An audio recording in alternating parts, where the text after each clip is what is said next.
નમસ્કાર વિદ્યાર્થી મિત્રો, આઈટીઆઈ સ્ટડી ચેનલમાં આપનું હાર્દિક સ્વાગત છે।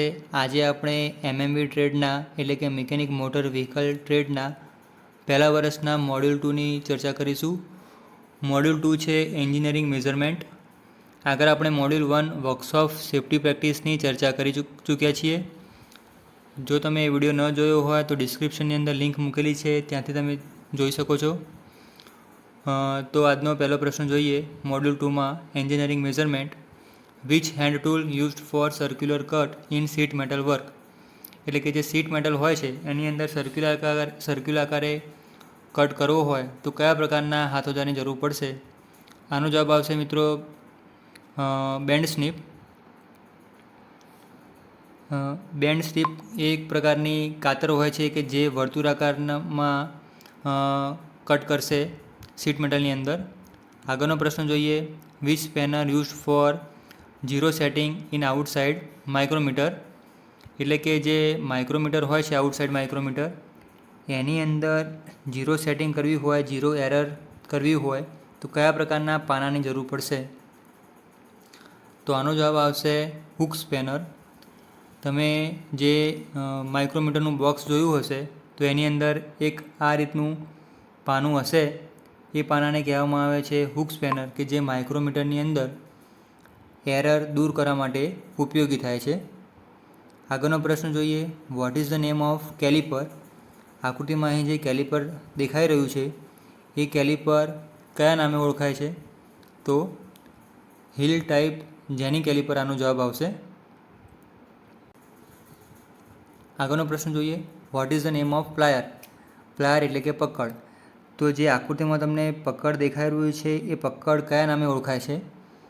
તો આ પકડ છે વિદ્યાર્થી મિત્રો સ્લીપ જોઈન્ટ પ્લાયર, એટલે કે આનો જવાબ આવશે સી, સ્લીપ જોઈન્ટ પ્લાયર। એટલે કે આની અંદર જે વર્તુળાકારની પાઇપો આપણે પકડેલી હોય તો એ સ્લીપ ન થાય એટલા માટે આને સ્લીપ જોઈન્ટ પ્લાયર કહેવામાં આવે છે। તો આનો જવાબ આવશે સી, સ્લીપ જોઈન્ટ પ્લાયર। આગળનો પ્રશ્ન જોઈએ। What is the name of part marked as x? તો આકૃતિમાં જે ભાગ દેખાઈ રહ્યો છે એક્સ તરીકે એ શેનો છે? તો આ હેમર દેખાઈ રહી છે તમને, તો હેમરનો જે એક્સ તરીકે ભાગ દર્શાવેલો છે આ ભાગને શું કહેવાય? તો આ ભાગને કહેવાશે વેજ। જે ફેસવાળો ભાગ છે આ ભાગને ફેસ કહીશું આપણે, જે ઉપર અહીં દેખાઈ રહ્યો છે। પછી આ ભાગ છે એને ચીક કહીશું, બરાબર, અને આ જે ભાગ છે એને પેન કહીશું। તો જે આપણને પરીક્ષામાં પૂછ્યું છે એક્સ તરીકે ભાગ કયો દર્શાવ્યો છે, તો એક્સ તરીકે જે દર્શાવેલો જે ભાગ છે એને વેજ કહેવામાં આવે છે। અહીં હિન્દીમાં ખોટું લખ્યું છે, વેજ સમજજો એને। આગળનો પ્રશ્ન જોઈએ। What is the name of hammer? જે અહીં આકૃતિમાં હેમર દેખાઈ રહી છે એ હેમર કયા પ્રકારની છે? તો આનો જવાબ આવશે ક્લબ હેમર। જેની બંને બાજુ સરખી હોય, સપાટ હોય, સમતલ હોય એ હેમરને ક્લબ હેમર કહેવામાં આવે છે। બોલપેન હેમરની અંદર એક બાજુ પેન ટાઈપ હોય છે, જે ઉપર આપણે આકૃતિમાં જોઈ હતી એક પ્રકારની બોલપેન હેમર છે। આગળનો પ્રશ્ન જોઈએ। What is the name of marking instrument? એટલે કે જે અહીં આકૃતિમાં દર્શાવ્યું છે એ કયા પ્રકારનું માર્કિંગ ઇન્સ્ટ્રુમેન્ટ છે? તો આનો જવાબ આવશે યુનિવર્સલ સરફેસ ગેજ, ડી, કે જે માર્કિંગ કરવા માટે ઉપયોગી છે। આગળનો પ્રશ્ન જોઈએ। Question number 62। What is the name of caliper? તો જે આ કેલિપર આકૃતિમાં તમને દેખાઈ રહ્યું છે એ કેલિપરનું નામ શું છે? તો આ જે કેલિપર છે વિદ્યાર્થી મિત્રો એ અંદરનું માપ માપશે, અંદરનું એટલે કે ઇનસાઇડ કેલિપર। તો આનો જવાબ આવશે ઇનસાઇડ કેલિપર। આગળનો પ્રશ્ન જોઈએ। What is the name of caliper? તો આ બહારનું માપ માપે છે, તો આને આઉટસાઇડ કેલિપર કહીશું આપણે। 63માં જવાબ આવશે સી, આઉટસાઇડ કેલિપર। આગળનો પ્રશ્ન જોઈએ। What is the name of plier? જે આકૃતિમાં અહીં પ્લાયર દેખાઈ રહ્યું છે એ કયું પ્લાયર છે? તો સ્લીપ જોઈન્ટ પ્લાયર છે. Slip joint multigrip plier. આનો જવાબ આવશે C. Question number 65. What is the name of tool? જે અહીં આકૃતિમાં ટૂલ તમને દેખાઈ રહ્યું છે એ ટૂલને શું કહેવાય? તો પાઇપ કટર કહેવાય. જે જનરલી એસી ફિટ કરવા માટે RFM ટ્રેડના વિદ્યાર્થીઓ જે આવતા હોય છે એ આવું પાઇપ કટર લઈને આવતા હોય છે. તમે જોયું હશે વિદ્યાર્થી મિત્રો ITIની અંદર. તો આને કહેવાય પાઇપ કટર. આગળનો પ્રશ્ન જોઈએ. What is the name of tool? તો આ પણ એક RFM ટ્રેડમાં વપરાતું ટૂલ છે કે જે ફ્લેરિંગ ટૂલ કહી શકાય. આનો જવાબ આવશે ફ્લેરિંગ ટૂલ, કે જે કોપરની પાઇપને આગળથી એનો જે ભાગ હોય છે એ થોડું પહોળો કરવા માટે વપરાય છે. આગળનો પ્રશ્ન જોઈએ. What is the name of hammer used in the operation? આ જે ઓપરેશન આકૃતિમાં દર્શાવ્યું છે એ ઓપરેશન માટે જે હેમર છે એ કઈ હેમર છે? તો આનો જવાબ આવશે એ મેલેટ હેમર. આ જે હેમર છે એક પ્રકારની લાકડાની હેમર છે, બરાબર. તો એને વુડન હેમર પણ કહી શકાય અથવા તો મેલેટ હેમર પણ કહી શકાય. તો આનો જવાબ આવશે એ મેલેટ હેમર. આગળનો પ્રશ્ન જોઈએ. What is the name of plier? આ જે આકૃતિમાં અહીં તમને પ્લાયર દેખાઈ રહ્યું છે એ કયું પ્લાયર છે? તો આનો જવાબ આવશે સાઇડ કટિંગ પ્લાયર સી. આ તમને દેખાય છે એ સાઇડ કટિંગ પ્લાયર છે. આગળનો પ્રશ્ન જોઈએ. What is the name of socket key? જે અહીં આકૃતિમાં તમને કી દેખાઈ રહી છે એ કીનું નામ શું કહેવાય? તો અહીં 1, 2 અને 3 અને સામેની બાજુ બીજા 3 એટલે કે 6 ભાગ છે એવા, તો એને હેક્ઝાગોન સોકેટ કી કહેવાય, જેને આપણે એલન કી પણ કહેતા હોઈએ છીએ. તો 69ની અંદર આવશે હેક્ઝાગોન સોકેટ કી અથવા એલન કી પણ કહી શકાય. આગળનો પ્રશ્ન જોઈએ. What is the name of vice? આકૃતિમાં અહીં દર્શાવેલો છે વાઇસ. એ વાઇસનું નામ શું છે? તો આ વાઇસને આપણે પિન વાઇસ તરીકે ઓળખીએ છીએ. આનો જવાબ આવશે સી પિન વાઇસ, જે પિન પકડવા માટે અહીં યુઝ થાય છે. આનો જવાબ આવશે સી પિન વાઇસ. આગળ 71માં જોઈએ. What is the name of screwdriver? તો જે આકૃતિમાં જે સ્ક્રૂડ્રાઈવર તમને દેખાઈ રહ્યું છે એ સ્ક્રૂડ્રાઈવરનું નામ શું છે? તો સ્ટમ્પી સ્ક્રૂડ્રાઈવર. આ એક પ્રકારનું ક્રોસ રિસેસ ફિલિપ્સ સ્ક્રૂડ્રાઈવર કહેવાય, એટલે કે સ્ટમ્પી સ્ક્રૂડ્રાઈવર કહેવાય. આગળ જોઈએ 72નો પ્રશ્ન. તો what is the name of screwdriver?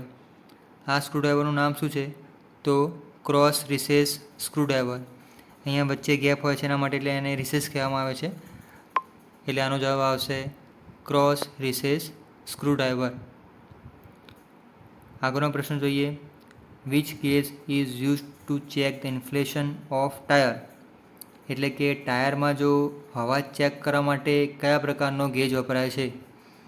તો ટાયરમાં હવામાં ચેક કરવા માટે પ્રેશર હોય છે, એટલે પ્રેશર ગેજ વપરાય એને માટે. તો આનો જવાબ આવશે 73માં ડી પ્રેશર ગેજ. હવા ચેક કરવા માટેનું સાધન એટલે કે પ્રેશર ગેજ. આગળનો પ્રશ્ન જોઈએ 74.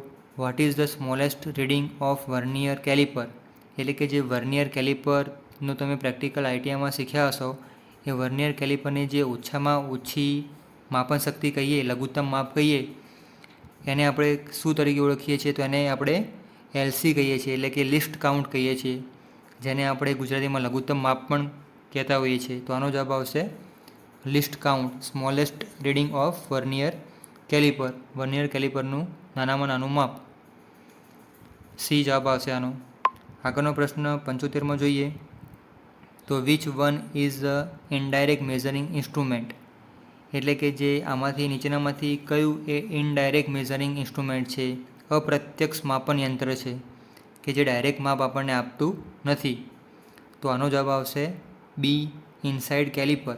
તમે ઉપર આપણે આકૃતિમાં કેલિપર જોયું હતું, ઇનસાઇડ કેલિપર, કે જે આપણને એક ફિક્સ કેલિપર વચ્ચેનું અંતર આપશે, કે જે ચોક્કસ માપ આપણને કહેશે પણ એનું રીડિંગ આપણે અલગથી માપવું પડશે બીજા કોઈ સાધન વડે. સ્ટીલ રૂલ છે, માઇક્રોમીટર છે, વર્નિયર કેલિપર છે, પણ એ ડાયરેક્ટ મેઝર આપણને આપતું નથી. તો બાકીના બધા જે છે સ્ટીલ રૂલ, પછી ઇનસાઇડ માઇક્રોમીટર, આઉટસાઇડ માઇક્રોમીટર, એ બધા ડાયરેક્ટ મેઝરિંગ ઇન્સ્ટ્રુમેન્ટ કહેવાય, જ્યારે કેલિપર બધા ઇનડાયરેક્ટ મેઝરિંગ ઇન્સ્ટ્રુમેન્ટ કહેવાય. આગળનો પ્રશ્ન જોઈએ, 76મો પ્રશ્ન. તો what is the name of part marked as x? તો જે અહીં આકૃતિ તમને દેખાઈ રહી છે એ આકૃતિ શેની છે વિદ્યાર્થી મિત્રો, એ તમે મને કોમેન્ટ બોક્સમાં લખીને કહેજો. બરાબર. તો જે અહીં આકૃતિમાં જે આ સાધન છે એમાં એક્સ તરીકે ભાગ દર્શાવ્યો છે આપણને, એને શું કહેવાય? તો જે એક્સ તરીકે આ ભાગ દર્શાવેલો છે એને બીમ કહેવામાં આવે છે. જે પાછળની પટ્ટી છે આખી, આ બીમ કહેવામાં આવે છે. પછી ફિક્સ જો છે એ આગળના ભાગને આને ફિક્સ જો કહેવાય. પછી આને મૂવેબલ જો કહેવાય. બરાબર. અને છેલ્લે છે એ ડેપ્થ મેઝરિંગ બ્લેડ છે.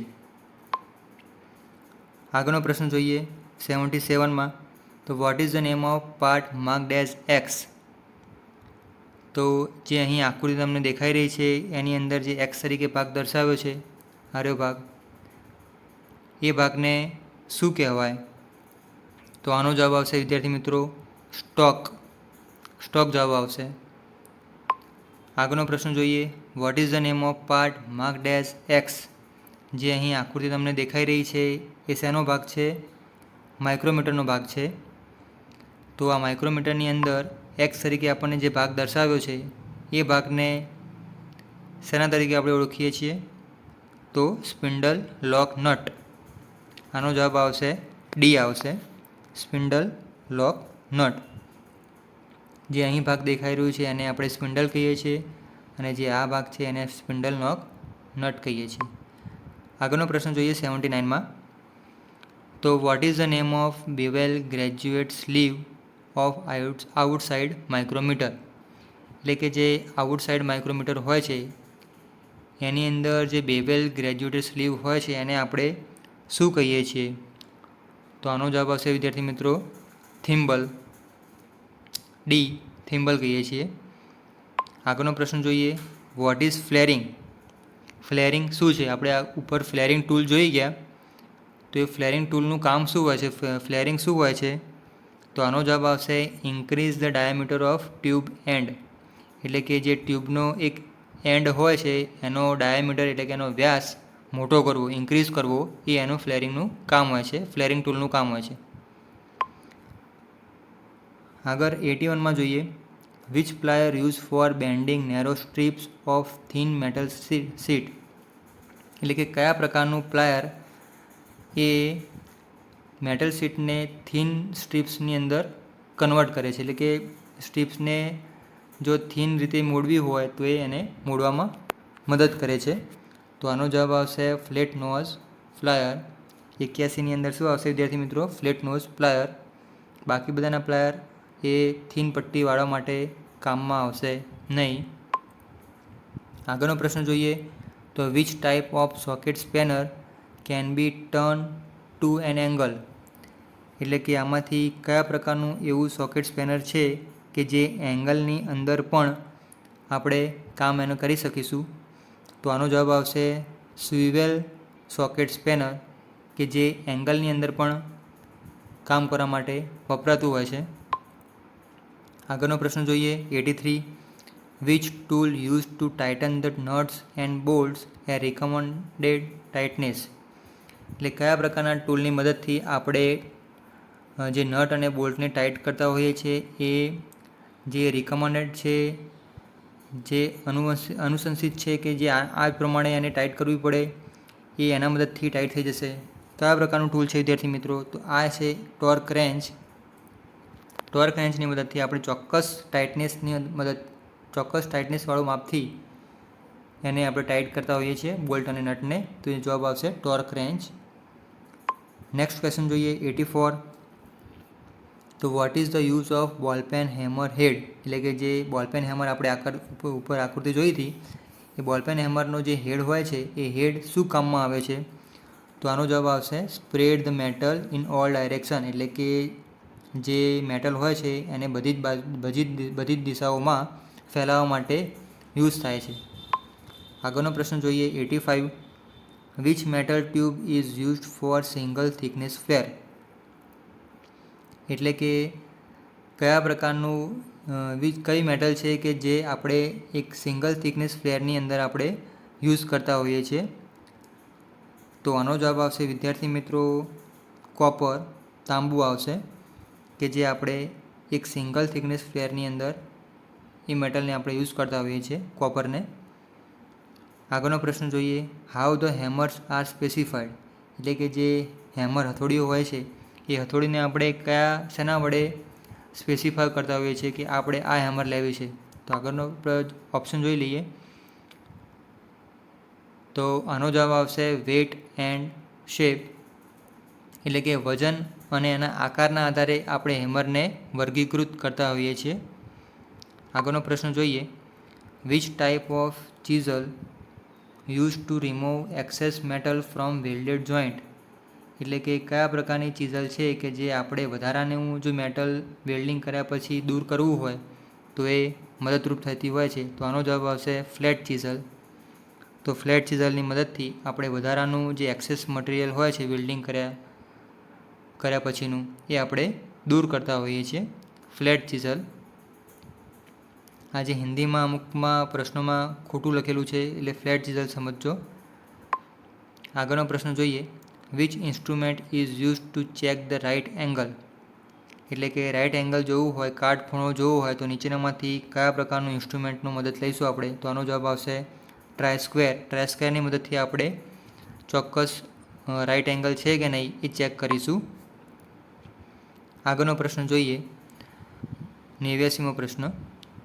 Which is use for marking and setting of work, એટલે કે માર્કિંગ કરવા માટે અને સેટ કરવા માટે કયા પ્રકારનું સાધનની જરૂર પડશે?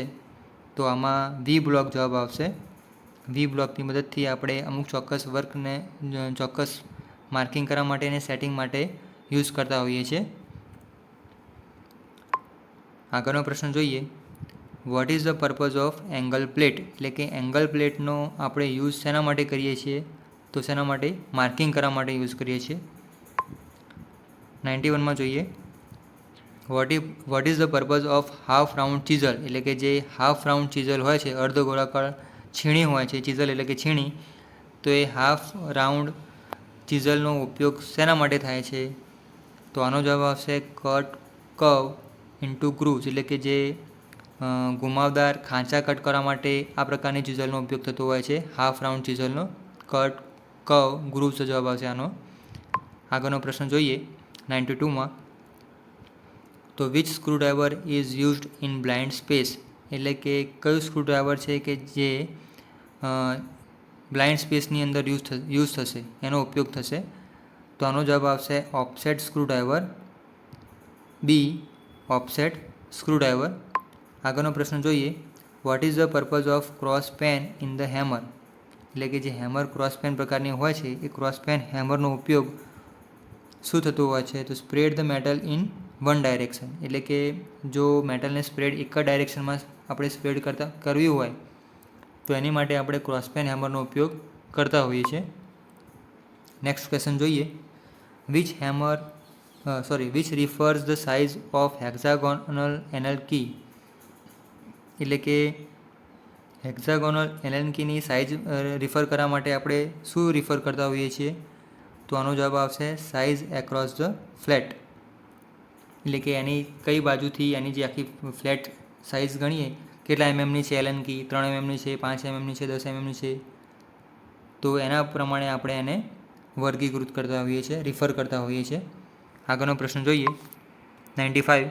How the screwdriver is specified, એટલે કે સ્ક્રૂડ્રાઈવરને સ્પેસિફાય વર્ગીકૃત કરવા માટે આપણે શેનો ઉપયોગ કરીએ છીએ? તો આનો જવાબ આવશે A length of blade and width of tip, એટલે કે જે સ્ક્રૂડ્રાઈવરની લંબાઈ અને આગળની એની ટીપની પહોળાઈ, એના આધારથી આપણે સ્ક્રૂડ્રાઈવરને સ્પેસિફાય કરતા હોઈએ છીએ. આગળનો પ્રશ્ન જોઈએ. Which part of engine can be measured by dial gauge, એટલે કે એન્જિનનો કયા ભાગને આપણે ડાયલ ગેજની મદદથી માપતા હોઈએ છીએ? તો આનો જવાબ આવશે ડી સિલિન્ડર બોર, એટલે કે જે સિલિન્ડરનો અંદરનો ભાગ હોય છે, અંદરનો ડાયામીટર હોય છે, એ માપવા માટે આપણે ડાયલ ગેજનો ઉપયોગ કરતા હોઈએ છીએ. આગળનો પ્રશ્ન જોઈએ. What is the working principle of dial test indicator, એટલે કે ડાયલ ટેસ્ટ ઇન્ડિકેટરનો નીચેનામાંથી વર્કિંગ સિદ્ધાંત કયો છે? તો લેવરેજ મોશન નહીં, સ્પ્રિંગ મોશન નહીં, linear motion into reciprocating motion નહીં. આગળ ઓપ્શન જોઈ લઈએ. હા, linear motion into rotary motion આનો જવાબ આવશે. ડી આવશે કે એક સીધી દિશામાંથી રોટરી ગતિમાં મૂવ થતું હોય છે. આગળનો પ્રશ્ન જોઈએ. Which instrument is use to check the run out of crankshaft journals, એટલે કે કયા પ્રકારનું ઇન્સ્ટ્રુમેન્ટ છે કે જે ક્રેન્કશાફ્ટ જનરલની રનઆઉટ ચેક કરવા માટે વપરાતું હોય છે? તો આનો જવાબ આવશે ડાયલ ટેસ્ટ ઇન્ડિકેટર, કે જે ક્રેન્કશાફ્ટનું જે ડાયામીટર હોય છે એ ઘસાઈ ગયો છે એ ચેક કરવા માટે ડાયલ ટેસ્ટ ઇન્ડિકેટર વપરાતું હોય છે. આગળનો પ્રશ્ન જોઈએ. Which gauge use to check the spark plug gap, એટલે કે જે સ્પાર્ક પ્લગની ગેપ આપણે રાખતા હોઈએ છીએ એ ગેપ ચેક કરવા માટે કયા પ્રકારના સાધનની મદદ લઈશું? તો આનો જવાબ આવશે ફિલર ગેજ. ફિલર ગેજની મદદથી આપણે સ્પાર્ક પ્લગની ગેપ માપતા હોઈએ છીએ. આગળ 100મો પ્રશ્ન જોઈએ. Which instrument use to check the piston ring end gap, એ જવાબ આવશે ફિલર ગેજ. એટલે કે જે પિસ્ટન રિંગની એન્ડ ગેપ આપણે ચેક કરવી હોય તો એના માટે કયા પ્રકારના સાધનનો ઉપયોગ કરીશું? તો ફિલર ગેજની મદદથી આપણે પિસ્ટન રિંગની જે એન્ડ ગેપ છે એ આપણે જોતા હોઈએ છીએ. 101મો પ્રશ્ન જોઈએ. તો what are the two instrument use to measure the warpage of the flywheel, એટલે કે જે ફ્લાયવ્હીલની વાર્પેજ આપણે ચેક કરવા માટે કયા બે ઇન્સ્ટ્રુમેન્ટનો યુઝ કરતા હોઈએ છીએ? તો આનો જવાબ આવશે સ્ટ્રેટ એજ અને ફિલર ગેજ. એટલે કે સ્ટ્રેટ એજ અને ફિલર ગેજની મદદથી આપણે ફ્લાયવ્હીલની વાર્પેજ ચેક કરતા હોઈએ છીએ. 102મો પ્રશ્ન જોઈએ. Which precision instrument use for taking external, internal and depth measurement, એટલે કે કયા સાધનની મદદથી આપણે બહારનું, અંદરનું અને એની ઊંડાઈવાળું માપ ચોક્કસ રીતે માપી શકીએ છીએ? તો આનો જવાબ આવશે વર્નિયર કેલિપર, કે જેની અંદર બહારનું, અંદરનું અને ઊંડાઈ એ ત્રણેય ચોકસાઈ રીતે આપણે માપી શકતા હોઈએ છીએ. આગળનો પ્રશ્ન જોઈએ. 103 number. What is the use of ratchet stop in outside micrometer, એટલે કે જે માઇક્રોમીટરની અંદર છેલ્લે પાછળની બાજુ જે રેચેટ સ્ટોપ આવે છે એ રેચેટ સ્ટોપનો ઉપયોગ શેના માટે થાય છે? તો આનો જવાબ આવશે પ્રિવેન્ટ એક્સેસિવ પ્રેશર. સી જવાબ આવશે. એટલે કે વધારે પડતું જો આપણે જે પ્રેશર આપતા હોઈએ એ રોકવા માટે આપણે રેચેટ સ્ટોપનો ઉપયોગ કરતા હોઈએ છીએ. એટલે જ્યારે પણ આપણે માઇક્રોમીટરને ફેરવીએ ત્યારે રેચેટ સ્ટોપ ઉપરથી ફેરવતા હોઈએ છીએ, નહીં કે થિમ્બલ ઉપરથી. તો આનો જવાબ આવશે પ્રિવેન્ટ એક્સેસિવ પ્રેશર. વધારે પડતું પ્રેશર ન લાગે એના માટે આપણે રેચેટ સ્ટોપથી એને ફેરવીએ છીએ. નેક્સ્ટ ક્વેશ્ચન જોઈએ. 104માં. What is the reading of outside micrometer, એટલે કે જે અહીં આકૃતિમાં માઇક્રોમીટર તમને બતાવ્યું છે એનું રીડિંગ કઈ રીતે માપવું, આપણે એના માટે એક અલગથી વિડીયો બનાવવો પડશે તો બનાવીશું. અત્યારે આપણે જોઈ લઈએ કે આનું રીડિંગ કેટલું થશે. તો અહીં એક તમને દેખાઈ રહ્યો છે, એના પછી નીચેનો 0.50 mm કાપો દેખાઈ રહ્યો છે, એટલે 1 mm વત્તા 0.50 mm. પછી આના ઉપર જે સીધી લીટીમાં કાપો મેચ થતો હોય એ કયો કાપો છે? તો 40. પછી નીચે કયો આવશે? 39મો કાપો, એટલે વત્તા 0.39. આ ત્રણેયનો જે સરવાળો થાય એ આનો જવાબ આવશે. તો આનો જવાબ આવશે 1.89 mm. બી જવાબ આવશે. આગળનો પ્રશ્ન જોઈએ. What is the distance covered by the spindle in one full rotation of thimble in outside micrometer, એટલે કે જો સ્પિન્ડલનું આખું એક રોટેશન ફેરવીએ તો ડિસ્ટન્સ કેટલું કવર થશે? સ્પિન્ડલ દ્વારા કેટલું ડિસ્ટન્સ કવર થશે જો આપણે થિમ્બલનો એક આખો આંટો આઉટસાઇડ માઇક્રોમીટરની અંદર ફેરવીએ? તો આનો જવાબ આવશે વિદ્યાર્થી મિત્રો 0.5 mm. આપણે ઉપર જોયું 0.5 mm આનો જવાબ આવશે. 0.5 કાપો આપણે આ જે દેખાય છે આટલો, અહીં આટલો, એ 0.5 mm જેટલું આગળ ખસશે એક આંટાની અંદર. 0.5 આગળ ખસશે. 106મો પ્રશ્ન જોઈએ. Which measuring gauge needs to be set up to a fix dimension before use. એટલે કયું મેઝરિંગ ઇન્સ્ટ્રુમેન્ટ એવું છે કે જે આપણે પહેલાંથી એને સેટ કરીને પછી યુઝ કરવું જોઈએ? તો આનો જવાબ આવશે ડાયલ બોર ગેજ. આગળનો પ્રશ્ન જોઈએ. 107મો પ્રશ્ન. Which gauge use to check leakage of inlet manifold. એટલે કે ઇનલેટ મેનિફોલ્ડની અંદર જો લીકેજ ચેક કરવું હોય તો કયા પ્રકારનું ઇન્સ્ટ્રુમેન્ટની યુઝ કરીશું? તો આનો જવાબ આવશે વેક્યુમ ગેજ. જો લીકેજ ચેક કરવું હોય તો એના માટે વેક્યુમ ગેજ વપરાતું હોય છે. તો આનો જવાબ આવશે બી, વેક્યુમ ગેજ. અહીં આપણો મોડ્યુલ 2 અહીં સમાપ્ત થાય છે. તો નેક્સ્ટ વિડીયોની અંદર આપણે મોડ્યુલ 3 જોઈશું. જો વિડીયો તમને સારો લાગ્યો હોય તો ચેનલને સબસ્ક્રાઈબ કરજો, અને કોઈ પ્રશ્નમાં કોઈ તમને ખ્યાલ ન આવ્યો હોય તો કોમેન્ટ બોક્સમાં જરૂરથી લખજો. હું સમજાવવાનો પૂરેપૂરો પ્રયત્ન કરીશ. Thank you.